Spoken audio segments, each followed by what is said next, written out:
Good morning, everyone. This is Bill Acker with New York Best, and we're going to begin our webinar, Energy Storage Technologies and Supply Chain Opportunities for New York State Companies. We have a couple of housekeeping announcements in the beginning here to coordinate how we're going to do this, and then we'll get into the actual material.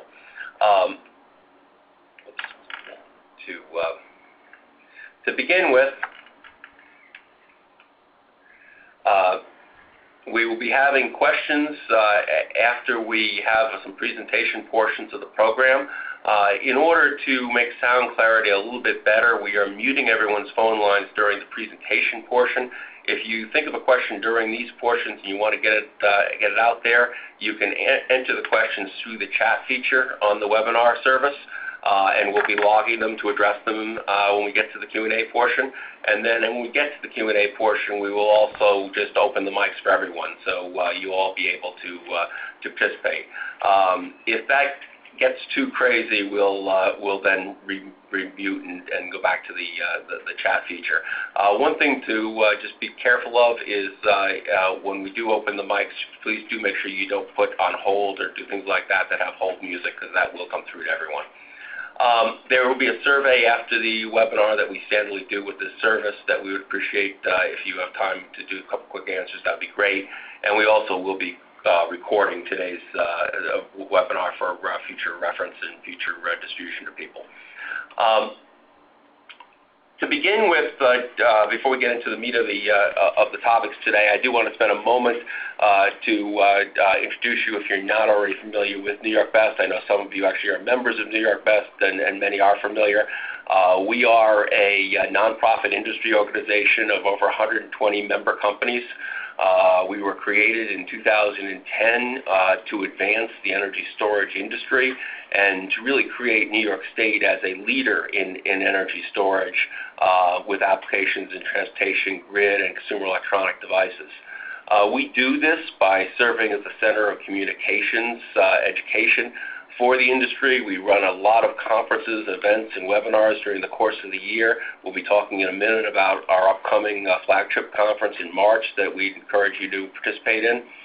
We also work to leverage New York State's world-class intellectual property and intellectual capabilities and manufacturing capabilities and our markets.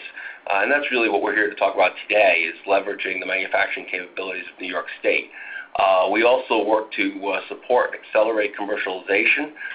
We're doing that in a number of ways. One way you may be familiar with is the opening of the Best Test and Commercialization Center that's using a portion of the former Eastman Kodak facility in Rochester, New York, to provide a vehicle for the test and prototyping and commercialization of energy storage products. We also work on advocating policies and promoting the industry. Getting into future events, we have our flagship conference, the Capture the Energy Conference, which is occurring on March 12th and 13th. Capture the Energy is both our annual meeting and a industry conference with leaders from around the world in the field. And is a great opportunity for companies that are interested in energy storage that may not know a lot about the field to really learn quickly what's going on in the sector, and also to meet all the leaders in the sector. We are pleased to have leaders from New York State, head of the PSC, head of NYS, many leaders from New York State and leaders from industry participating in this conference. We also would like to thank our sponsor for this event, which is NYS. NYS has been a wonderful partner to New York Best and sponsors these webinars. Today, I will be providing some background on an economic impact study and the opportunities in energy storage for your member companies. And then John Cerveny will be talking about the supply chain study that we've commissioned so far and how we can work together to really build that out to a useful tool for everyone in order to bring new companies into the energy storage area and provide opportunities for manufacturers in New York State. Before we get into those particular topics in detail, though, I'm pleased to ask Ed Reinford to say a couple of opening remarks to help set the stage as well. You probably all know Ed very well from leading NYSTAR and from heading the Division of Science and Technology and Innovation at Empire State Development. What you may not know is Ed also was a key leader in the starting of New York Best. He served on the board of New York Best from its commencement and has really been a strong advocate for the energy storage industry and helping to grow that industry here in New York State. So I'm pleased to have Ed say a couple of opening remarks here to set the stage. Ed, can I turn it over to you? Great. Bill, thank you very much. I think this issue of organizing around supply chains is an important new development for, I know, the state and the attention we're giving to that. I commend Best for organizing in this session. The supply chain issues become very relevant as you look at it in emerging technology. And when you look at Best 120 members and the types of technologies that they're deploying to make their energy storage and battery products more viable in the market. There are supply chain issues that result from these companies growing and opportunities to work with these companies at the stage of development that they're at, which is the full spectrum from very young startup to very mature operations with high production needs. On the other end is the end user that may not be aware of the various technology options that these 120 members of Best are exploring. And what Empire State Development and NYSERDA is most interested in is being sure that as we invest in these types of efforts and consortiums, that we are outreaching to the complete supply chain, trying to understand better the opportunities that exist in the supply chain. And that involves connecting in many different ways. So I know Bill and John are going to give an overview here, but as we look at strategies for economic development, increasingly we see the emphasis on understanding your supply chain in whatever sector you're in, not just the immediate supply chain in terms of suppliers to the existing companies, but the end use adoption and what can be done with new technologies to improve the performance of the products that are out there. And so we're very encouraged by this. Bill, I congratulate you and John and the Best Board for your efforts to date. There's a lot of new initiative, a lot of new traction. Bill mentioned what's taking place in the Commercialization Center at Kodak Park as probably the latest initiative that is going to offer benefits to many, many members of Best. And we want to be sure you understand what New York Best is doing and the opportunities in whatever part of the supply chain you're at. So I'll stop there and let the webinar begin. Great. Thanks a lot, Ed. I really appreciate that. And we also have Jason Doling from NYSERDA and Matt Watson and Laura and a number of others on that can add further texture as we go through this webinar. But I think I'll jump right into the meat of this right now to get some materials on the table, and then we're going to have a nice free open discussion following the presentation slides. The energy storage is a very, very exciting field and a very high growth field. We, over the past 2 decades, have seen the virtual explosion of portable electronics. And when you think about it, that really has been made possible because of energy storage. And we wouldn't have iPhones, iPads, iPods, all the different things we have without the great advancement in battery technology that's happened over the past 2 decades. And in addition to those things, energy storage has a thriving business in many other markets, in medical, in military, in forklift trucks, in all kinds of different markets. Recently, though, two new markets have come to light where energy storage is likely to transform those markets, and they're two of the biggest industries on the planet. The two industries are transportation and the electric grid. So I'm going to spend a moment talking about the transportation industry and electric grid and how energy storage impacts them, and then the projections that ECG Consulting did when they looked at the energy storage industry in New York State to give you a sense of the opportunity that we have in front of us here. So to begin with, in transportation, we all hear a lot about electric vehicles. We hear a lot about a lot of things going on with electric vehicles. I think we all recognize that the actual sales of electric vehicles are still quite small. But I think there's a couple of important things you need to recognize with regard to the pure EVs themselves. First, even though the sales are small, they're growing rapidly.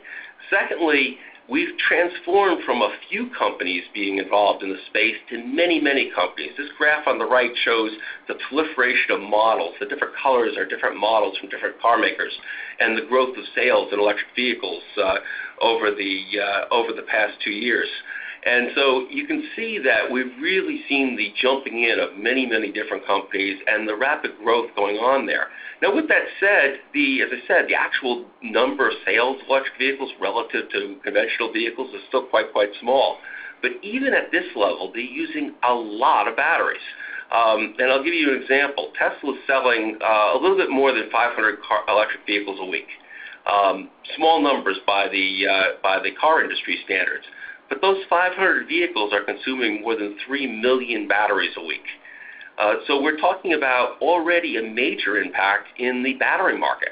And when you see that number scale up to the numbers that you see with typical automotive sales, you can understand how big an impact that would be to the battery market on this planet. I mean, Tesla recently surpassed HP and Dell in the amount of batteries they're consuming. Basically, they're using laptop batteries in their car, and they're consuming more than the laptop industry. Now, with that said, wherever you stand on pure electric vehicles, even without pure electric vehicles, energy storage is making a huge impact in the transportation space. Micro-hybrids are becoming ubiquitous. And when I talk about micro-hybrids, that's a fancy name of saying the start-stop technology that you're seeing on all vehicles. To do that, you need to put advanced batteries on the cars. And in Europe, just about every car has this technology now. And they're coming with different batteries than traditional lead-acid batteries. They're coming with advanced batteries that are going to make that possible and are making that possible. Additionally, you're seeing hybrids grow. So hybrid technologies are no longer a unique, rare experience, but something you're seeing every day from almost every car maker. And in fact, I personally believe it will become ubiquitous because it's just simply a more efficient technology. So we're seeing a lot of penetration of energy storage into vehicles, even without pure electric EVs. And with pure electric EVs growing, you're going to see a vast market for energy storage. Now, we're also not just talking about batteries. For microhybrids, the technology of choice can be batteries, but it also could be ultracapacitors. For vehicles, we're starting to see fuel cell vehicles being announced as production vehicles by many car companies. So when we talk about energy storage, we're talking about batteries certainly, but we're also talking about ultracapacitors, we're talking about fuel cells, we're talking about other electrochemical devices, and in some cases even other kinds of devices. So there are lots of different technologies that fall under this umbrella that's going to make this large industry going forward. Now, in addition to the transportation space, the electric grid is also being transformed by energy storage. And this takes a little bit of explaining, so I have 2 slides to talk about why energy storage is going to be so important on the electricity grid. The first slide here is showing you the load duration curves for New York State. And this may seem like a technical way to start, but it's an important concept that most people outside the electric grid are not really familiar with, which is the electric grid operates differently than any other supply chain in the country, in the world. It operates without a warehouse. It operates in a way where every bit of power that's consumed at the wall outlet is made instantaneously in concurrence with the need for consuming that power, just about. There's very, very little storage yet on the grid right now. And so the grid was designed really for no storage. It was designed for no warehouse. That means it was designed incredibly inefficiently. It was designed so that you had to size all of your generation, all of your transmission for the peak need of the entire year. And this graph shows the ramifications of that. Here in New York State, we use about 18 gigawatts of electricity on average. But for a very short time, literally less than 1,000 hours a year, we're up at about 22 gigawatts, you can see on this graph. The way you read this graph is the hours across the bottom as you go in. It's how many few hours a year at that high level. So for only maybe 50 hours or 100 hours, you're up near 30 gigawatts a year. And then for even shorter times, you can be up 32 gigawatts a year. In the inset table here, you see that in 2010, you were at 32 gigawatts for 13 hours. So for 13 hours, we had 2 gigawatts sitting there needed that was not used the whole rest of the year, just for those 13 hours. That's the design mentality of the electricity grid. We can do much, much better by having some storage, having a more rational system so that things can run more efficiently and then be used when they need to be used. Furthermore, there are other reasons for changing the electricity grid. The other reasons are that we have renewables coming onto the grid. And so in addition to the peak power need I just talked about, we have renewable integration. And we all know that renewables don't give you power when you want it. They give you power when they want to. They follow nature. And so these graphs on the right show you the load profile for wind going with the generation profile. So you're seeing that the wind is fluctuating. I've taken the numbers off the axes. This is about a 2-week period. And you see it's jumping all over the place. And the difference between load and the wind profile are mismatched very badly, so they're jumping incredibly. Similarly, though, solar has randomness too. I mean, a cloudy day, and even on a sunny day, if you have clouds go over, this graph on the lower right is showing you that this is a 3 megawatt solar farm when clouds are passing, so it's doing nice and then it's dropping almost completely out, then it's doing well, then dropping almost completely out. So the idea of smoothing renewables is very, very important if we're going to see renewable penetration more than just a few percent. Lastly, we've seen with Hurricane Sandy and all of the natural disasters we've had recently the real importance of resiliency in our electricity grid. And our electricity grid was designed with a central generation and an incredible network of transmission and distribution to reach the end customer. That isn't necessarily the most efficient system. I mean, you can think a lot about modeling this against computer systems and the transition we've seen in the world from central computing with terminals out there to distributed networks and the efficiency you get when you do that. Same idea is now playing through the electricity grid. We're now seeing people understanding that if you can put distributed generation and storage near the edge of the grid, you can make it much more reliable. And in fact, the Governor's Commissions on Preparedness following Hurricane Sandy recommended microgrids and power islands that would include energy storage that would allow you to keep certain sectors up and also prevent the whole grid from going down by creating stability around the grid when you're operating. So for all these reasons, we have a whole wave of needs on the electricity grid that are being driven, that are driving the markets for energy storage. So we have these two big areas, transportation and electricity grid, in addition to the really fast-growing electronics market for energy storage. And if you look at the economic impact of this, we commissioned last year a study with the consulting group, ECG Consulting, to look at what does this mean for New York State and what are the economic opportunities associated with energy storage. And ECG started by looking at a lot of research that was done by other companies. These graphs are actually from Pike research that are showing the global and North American projections for revenue growth. The left-hand side is showing it for the electricity grid. The right-hand side is showing it for transportation. They actually look quite similar, and they look like quite fast growth. In both cases, the markets are growing to more than a $70 billion market by 2030 from a much, much lower, less than $10 billion starting point. So we're talking about very, very rapid growth opportunities, both in transportation and in the electricity grid. And what ECG Consulting did was they then looked particularly at New York State, and they inventoried the members of New York Best. They studied what market shares were reasonable in each of these subsegments, and they developed models for what are the economic opportunities for New York State. And I just have two slides before we get into the actual supply chain to show you the results of that. The first is what was called a base case, and this was what they believed would occur in New York State without enhanced incentives from the state being added to what we already have. And that was quite a nice forecast in and of itself. It shows that more than 10,000 jobs could be created in this sector by 2020.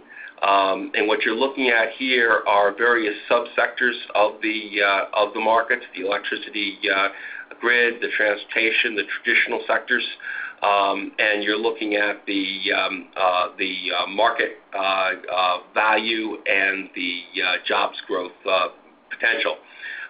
So in the base case, they're looking at over 10,000 jobs by 2020 and almost 30,000 jobs by 2030 in New York State.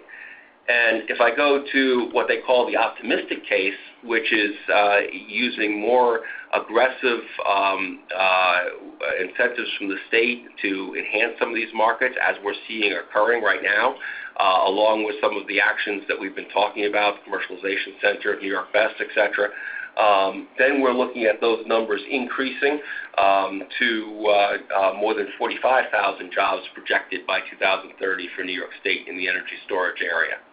So I hope this introduction in the kind of economic impact study of ECG and in the markets themselves that energy storage is able to address is giving you some confidence and hopefully some excitement that this is an industry that can create a vast economic impact for our state. And the good news is it's an industry that we're well positioned to lead in. It's an industry that we already have a number of the key international leaders as participants here in New York.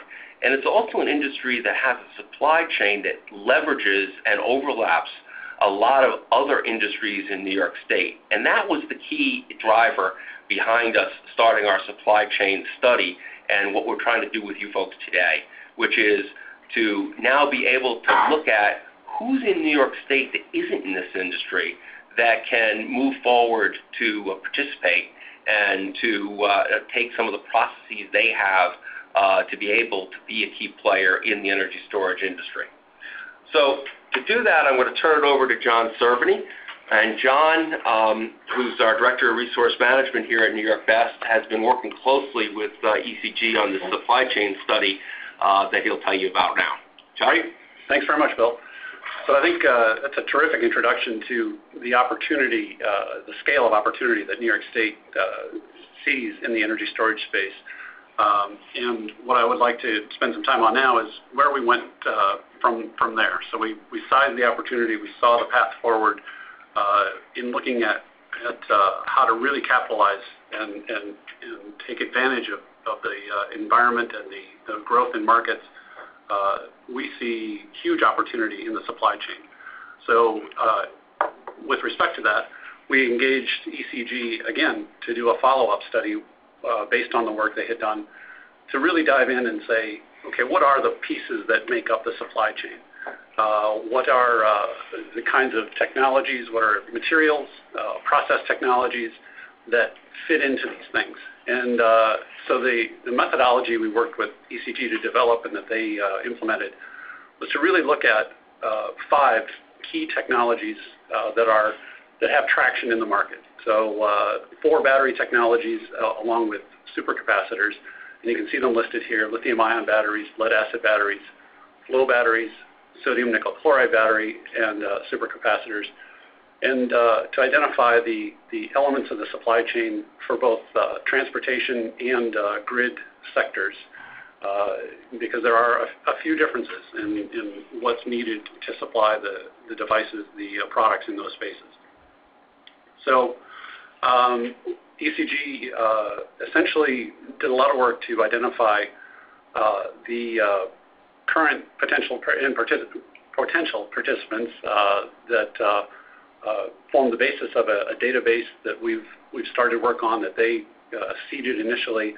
And a lot of the reason we're engaging with all of you today is to really look at ways to expand that database and bring new players into the fold once they see the opportunities and understand the growth for themselves, for their businesses in this space.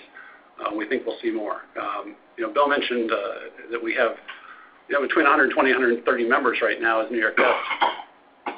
Maybe as many as a third of them are supply chain, not directly battery companies. And so they've found their way here. They've seen the opportunity. Our sense is there are a lot more out there who have capabilities, who have technologies and expertise that would fit very well in this space. And so that's the gist of why we're here today.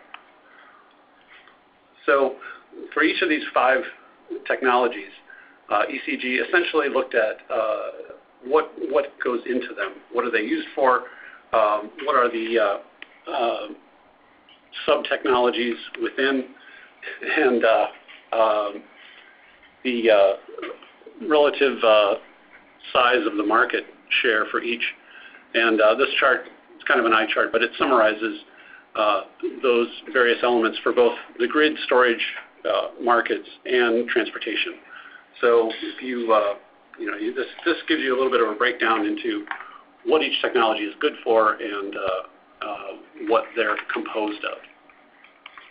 Going a little deeper, if you look at the 5 technologies and their applications into grid and transportation, this is kind of a readiness chart, or how much have they actually made it into the market versus their emerging technologies that are on a trajectory to have even further growth.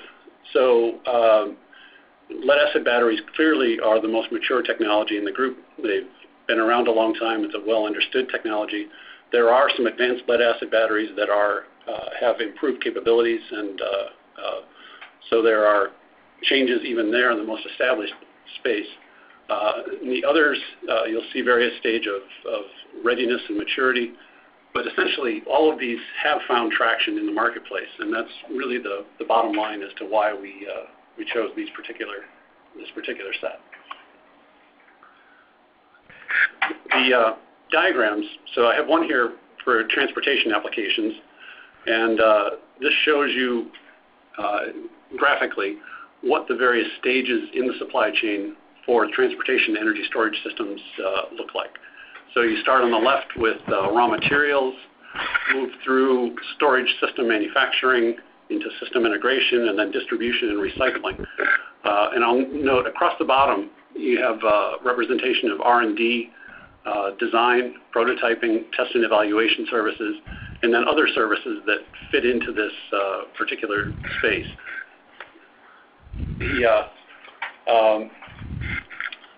The message here is there are many different types of requirements across the supply chain, and which leads to opportunities for various types of businesses to participate along the continuum. Likewise, or similarly for the grid storage application, you see a similar set of requirements. Again, starting with raw materials, going into system integration, system production rather than system integration, and distribution and recycling. Very similar in many ways to what what you see on transportation, with some differences related to the production of really finished systems, I would say. So if you think of a grid storage system, it tends to be more of a containerized or discrete system that stands on its own, whereas on the transportation side, more typically you have integration into an existing vehicle platform, or working with an OEM, a vehicle OEM, to integrate a system, where that's less frequent or not really done in the grid space. And going forward, we're going to highlight two different sets of the technologies. Just in the interest of time, we won't go through all five. But essentially, this is an overview of the lithium-ion and lithium polymer sector or technology, where you see the elements that go into the cells. There's a schematic of both a cylindrical cell and a flat or polymer type pouch cell, and then some finished systems that include these types of cells as well. One A123 is a grid storage battery, or it uses 83,000 of these cylindrical cells. And then the one on the bottom right is a battery for the Honda Civic Hybrid, which uses pouch cells integrated into an assembly.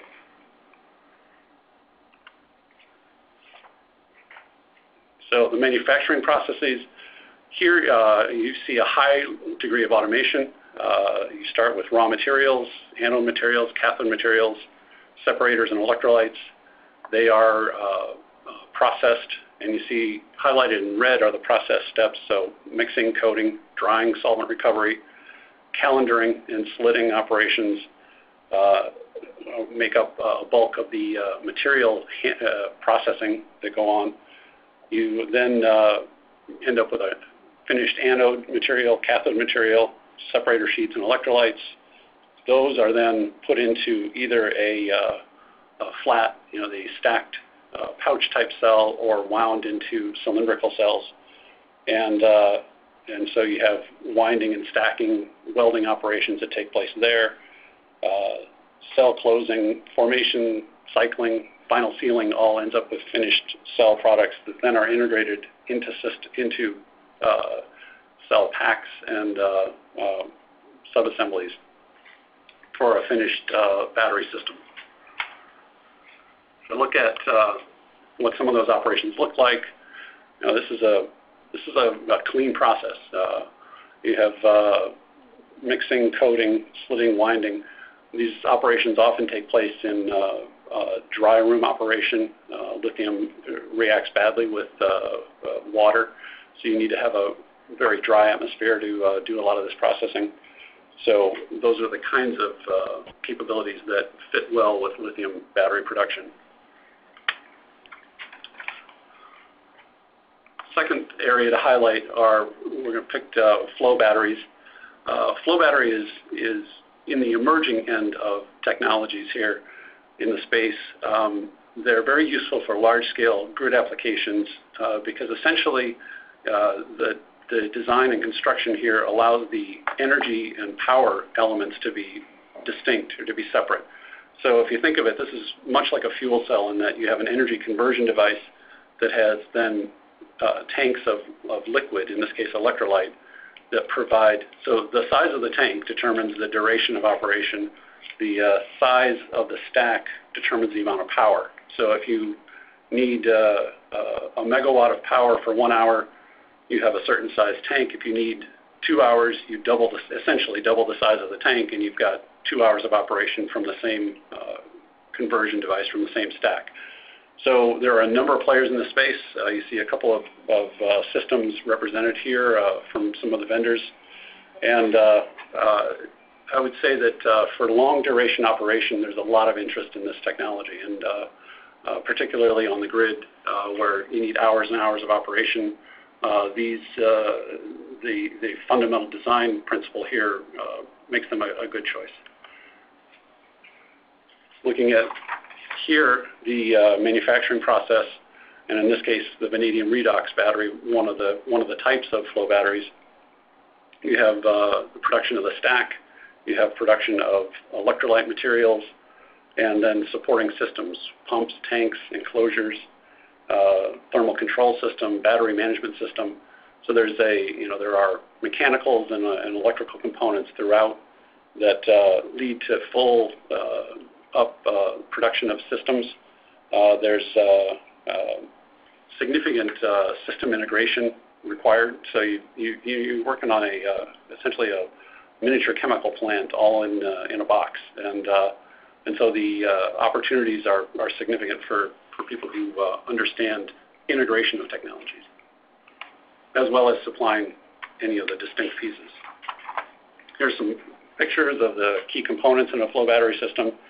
You start with a powder that then is made into a liquid electrolyte, the electrochemical cell, which for anyone who's looked at a fuel cell stack, that'll look like a familiar picture. The stack itself when it's put together, and then, as I mentioned, some of the support systems, battery management system, and then final packaging. So as we looked across all of the technologies, the 5 technology areas, there are significant supply chain opportunities, and we see good matches with companies and capabilities across the state, ranging from systems integration, power electronics. We think that as we've mentioned, some of the things that are happening in New York State, whether it's some of the efforts that are underway at the Public Service Commission, the New York ISO is looking carefully at distributed energy resources. So the growth in the opportunity in the market here is very real. There are new incentive programs coming in New York City for storage devices.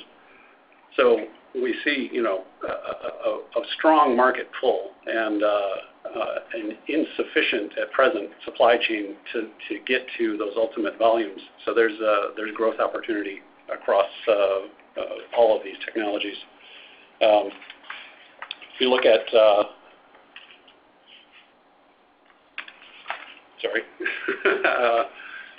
next is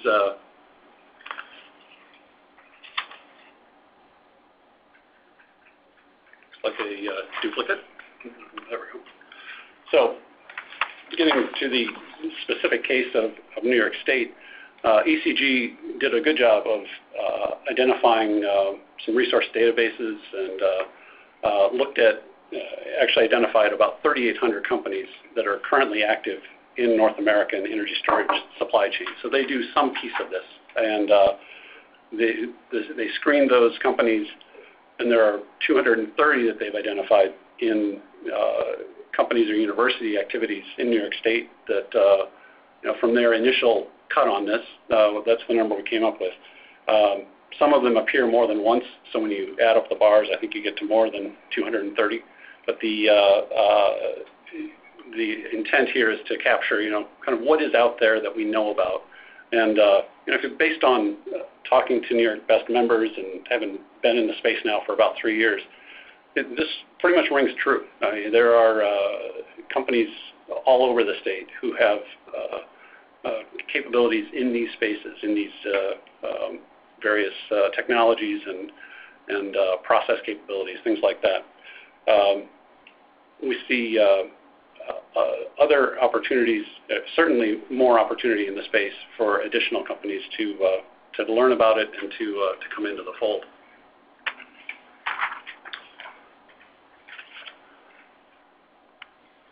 So in the process end of this, ECG for us developed a supply chain database that I mentioned earlier. So we have in-house a database that we're working to put access on the web. We will provide a place for companies to enter their information. We will then screen it and add it to the database. We certainly are interested and hopeful that many of you will be able to, based on this conversation today and certainly further conversations, we can drill into some of the details on what kinds of companies, what kinds of capabilities, and really build this database out to be something that is a significant attractor, I think, for other companies who want to get involved in the space. Supply chains work well when people understand who's there and where there are gaps and where there can be opportunities. I think this is certainly we've put ourselves on that path by starting this initiative. So now I think we move into Q&A and discussion, and feel free to type questions into the text box, or we're going to unmute the line so that you can ask questions directly. Right. Thank you, John. So just we're going to unmute the lines right now, and just to the conference has been unmuted. To reiterate John's point, so we do have a specific request to you folks that we do ask you to please, in light of the supply chain information that's given here with the processes, to look at your MEP databases and look at the companies you work with, and to identify companies that would be able to fit in this space and would be able to benefit, because I think there are companies in just about every region of the state that could benefit greatly, and we would really like to work together with you to bring them into the energy storage sector and benefit all of us. So with that said, we're opening the mic for questions and discussions, and so I'll open up for anyone that wants to go ahead and ask any questions. This is Deb Forby from the Syracuse MEP. You mentioned that the website, or that the database will be available on your website? It will be down the road, yes. We're working on putting that up. What we have so far is we have a access database that was created by our internal people and ECG, but we will be eventually sharing that through the website. Okay. So from a perspective of us providing input to your existing list, can we get access to the list? We wouldn't want it to be redundant, providing you with additional. Absolutely, and we would be very happy to even work ahead of time before it's even on the website, try to get you guys that information, and then hopefully you could be providing, and even if the providing is just the name and contact of a company, that we can then get them to put their information on, but that would be great. Okay. And in fact, the other benefit of doing that, I think, would be you'd see examples of the kinds of companies that are in there now and some of the capabilities, and that may prompt some thoughts about people in your region that you know about. Are all 230 of the companies you identified in New York State on that one graph in the database today? They are, yep. They are, okay.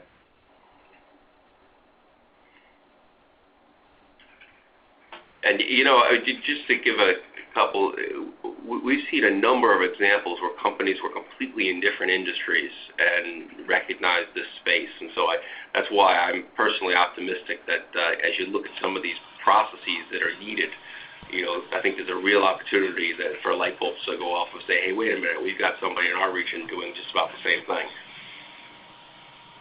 Do you have you done any analysis as to where you think the critical shortages are today or are projected to be in the future in terms of the type of company, the capabilities of the companies you need to add to the supply chain? So one of the things that is interesting here is that you saw on the graphs in the beginning the incredibly rapid growth that's projected. Yep. And that makes that question a little trickier because there was some discussion. Tesla was I mentioned earlier they were making about 500 vehicles a week, but they actually were limited by battery production earlier this year, and they discussed building the world's largest battery factory, and then they cut a further deal with Panasonic that alleviated that need at least temporarily. But when you have this incredibly rapid growth going on, there are opportunities really across the whole supply chain. There aren't particular gaps from a point of view of the chain operating right now. There certainly are gaps for what's in New York State. There are pieces of this that there's a lot more in New York State, and there's other pieces of it there's a lot more in various different states and nations. So long-winded answer. I apologize, but no, there's no one place we can point you to. Okay, thank you. Would you send this presentation out to us? You said you'd have it on the website. Is that something we could download? Yeah, we can get it over to you. Yep.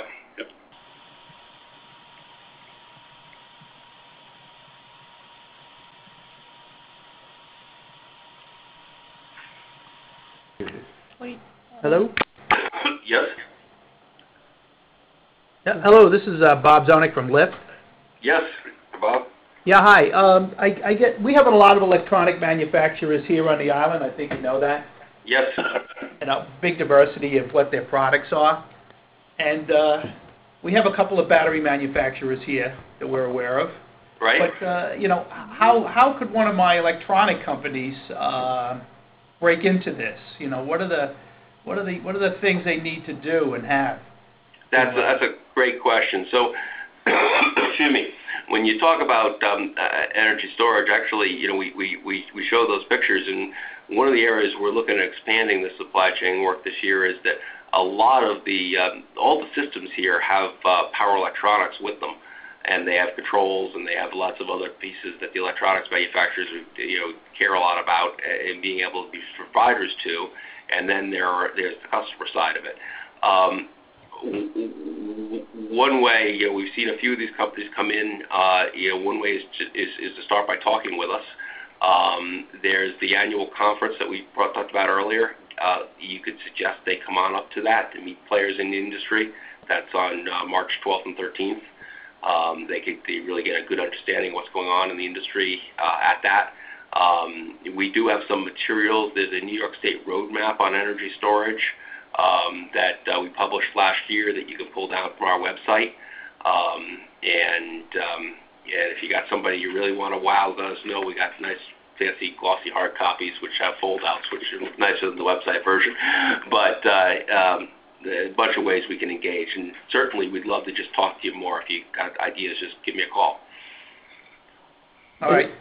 This is Bob Curtis, also at Lyft. It seems to me that with the density of companies and manufacturing that we have here, that perhaps an expanded version of this slideshow needs to be done locally here in order to push the envelope in terms of interest at the local level. That could be that's an interesting suggestion. We certainly would be willing to entertain it. We've had we have a lot of active participation from the Long Island region in the organization, and we'd be very happy to set something up. We've had some conversations with New York Best related to identifying what would make sense from an event and marketing standpoint, both for MEPs and for the information that New York Best has and connecting to make this happen. So just throw that out there because we've worked with them and talked with them about this opportunity for a while now. So it's exciting, I think, and I think it's very real. Yeah, this is Bob Zonick again. I think it's a good idea if we could have a presentation and a program here for the Long Island manufacturers, especially with the electronics industry. But they're gonna want to know what kind of buy-in, how much this is going to cost for them to gear up for some of the numbers that you're showing us here, as far as applications and growth. When you say how much it's going to cost, you mean as far as for them to get involved in the sector, or what do you mean by how much it's going to cost? How much it's going to cost to ramp up and start making these products here? Yeah. That's what they want to know. They want to grow their business, but they want to know what the cost is going to be. Right. So obviously that's a great question. It's also obvious, as you are well aware, not a question that gets answered without having a long dialogue about exactly what the product is, what the sector is. We've got a couple of companies, in fact, a couple on Long Island that over the past year have started to engage in that way, to look at getting involved in the space and talked about particular products and what it would cost to get involved in those areas. And we can help with those answers or direct to other experts that could help with those answers. That would be something that potential participants would want to know and hear. Yep. This is Tom Phillips again. I got to come back at my original question in a different way. I agree with everything you've shown that there's some really significant opportunity here, but is there a way that we perhaps could work with some of your engaged members, or through you guys, obviously, to find out what more they could put into the marketplace if they had certain types of partnerships in their supply chain that they're missing today? You did it with the lithium-ion battery. It was gating the production to 500 cars a week. Whoever that end guy was probably knew where his capacity gate was. And if there are other companies like that, those might be ones that we could address very quickly and have a nice success story, return on investment for the companies we go after. Is anything like that possible? Did I make sense? You definitely made sense. You definitely made sense. I understand what you're saying. You get into very sensitive information for these companies. They don't really want to make public where their weaknesses in their supply chains are. It's something that I think we should take as an action to look and see how we address. I mean, certainly there could be conversations with some of the key players in the sector, and that may glean some of that information. But yeah, I'll tell you my experience for companies to get an opportunity to do more business, they'll agree to confidentiality agreements, all of that stuff. It would not be an issue, and at least for my organization, we would do discreet and confidential queries as to trying to find those kind of companies for your members. Mm-hmm. One of the problems, and because I've been involved in some of these previously, is you always end up with sitting with these, especially the smaller companies. What's in it for me near term? I got enough problems getting through the next 3 days, much less waiting 3 years for a return on my investment. So if you can demonstrate where someone like them got a quick return, was able to benefit, you get their attention and they take you more seriously. It's the old, can you show successes? And that's kind of what we're driving here, I think. If we could do that, we could really blow this thing out real good. That makes a lot of sense. Are there companies already in place that could possibly use some of the companies here because they can't handle the demand? I mean, I think there'd be some companies that would be interested in that. We've got a lot of buildings here on Long Island that are empty. Mm-hmm. Could use. Yeah, I think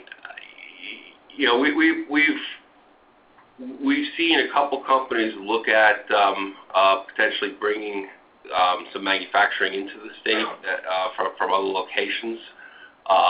It's a case-by-case basis. We haven't had any conversations where we've seen somebody that has asked for toll manufacturing directly. But then again, that's part of this exercise, is to start having those conversations. Just to expand on that a little bit, if any of these companies are serious and they're at the point where they may be picking facilities, location whatsoever, most of the MEP centers, depending on where this is, have the capability to help with standard things like plant layouts, fitting up the buildings, helping with establishing what kind of skills they need, how to go about getting them. The centers have the relationships with some of the community college local people to help in that non-technical sense in terms of, specifically for battery storage. Okay, that's good to know. That's terrific. Yep. This is Heidi with iTech. When we look at location of these different components and where things are going to be done, it would be helpful to maybe better handle on transportation restrictions for some of these materials. So That's highly dependent upon which chemistry you're talking about for the different batteries. So in fact, most of the supply chain, there would not be any restrictions. I mean, most of it is not the actual. It's really just the battery electrodes that are something that one has to be initially careful about. But those there can be for the battery electrodes, but for the really kind of the rest of the system, to my knowledge, there are not great restrictions of any sort. I guess for the flow batteries, is something that has to be looked into, right? Because the solutions pretty standard shipping. Right. Along the same line, one of the things that you had in one of the charts, I don't remember which one, was the capability to recycle. Are there any, some of these things like the electric vehicles are being produced and bought today. Is there any concentration areas where those vehicles may be where this recycling would make sense to see if there's recycling companies that we might go after? That's a great point. I mean, the projections for the United States are that the New York City, New York's suburban area is going to be the highest single concentration. California higher overall but split. And right now there is great recycling for lead acid batteries, for the automotive batteries you see today in your car, and that's about it. There claims to be great recycling for your portable electronic batteries, but to our knowledge, that's mostly stockpiling as opposed to recycling. And there's an opportunity coming in that area, even without the electric vehicle and the grid, and there's certainly an opportunity coming with the electric vehicle grid side.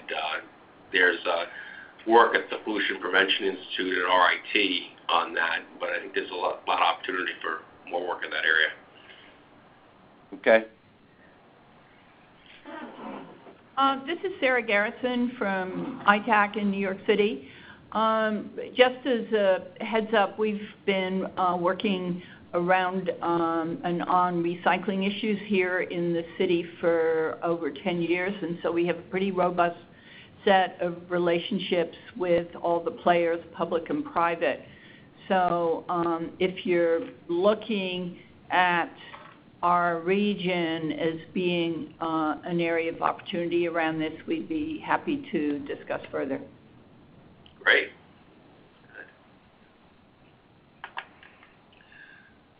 Well, we're just about out of time. If there's one last question, we can take it. Otherwise, we are out of time. A question, but a thank you. I appreciate the time to present it to us. Well, I thank you folks. I mean, I do really view this as a great opportunity, and I really hope you'll take a hard look at the at the processes in these slide decks and scrub through the MEP database. And if there's any ways we can make that have it cleaner, we'd be happy to. But I'd greatly appreciate it if you can send us either contact information, company names of people you've identified in pretty much any form that it's convenient for you folks to be able to allow us to continue to grow this database. So I have one last question. I know that we met you, Bill, and I know John. Is there an easy way to see who's at New York Best, that if we have specific questions, who we might go to? Yeah. So we have a pretty informative website. It's ny-best.org. Yeah. And that has a list of our board members. It has a lot of information on it, various different things. Key staff here, John and myself, is Alyssa Adams and Denise Sheehan. You can reach them through the contacts on the website. Please feel free to reach out to any of us. We really look forward to working closely with you guys. Thanks, Bill. Thanks, John. Okay. Thank you all. All right. Thanks, everybody. Thanks, everybody. Goodbye. Bye-bye. Thank you. Please stand by.